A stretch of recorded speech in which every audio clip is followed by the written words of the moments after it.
рух файтингқа бір менің тренерімнің оқушысы шықты.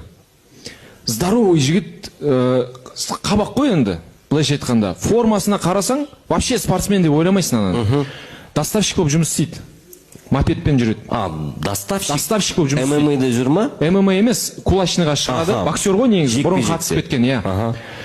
Кулачныйға шығады, доставщик болып жұмыс істейді. Бойға келген кезде артында доставщиктің сумкасы бар, сол сумканың ішіне перчаткаларын, нелерін салып алған олш.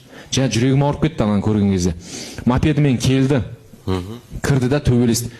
Дәу чеченецпен шықты. Здоровый. Шықты да бір-екі ұртта құлатты, тұрады, тағы ұрып құлатты, 4 рет ұрып құлатты ананы. Соған айтамын ғой, сен неге текст дайындамайсың? Ол егер айтса сол жерде, мен доставщик болып жұмыс істеймін.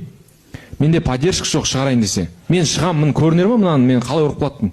Маған кішкене поддержка болса, бізге вообще, бізде спортта мықты балалар көп көшеде жүрген.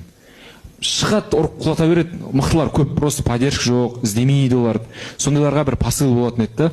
Бізде өте көп мықты балалар, негізі. Просто 50 мың теңге, 70-80 теңгеге шығады, төбелеседі байқұстар. Кішкене раскрутка болса, бағасы көтеріледі. Оларға сөйлеп үйрену керек. Жаңағы бала мысалы 200 мың теңге алып кетті, жаңағы төбелес үшін. 200 мың теңге, если мұрны бір жері сынатын болса, оның медицинский несіне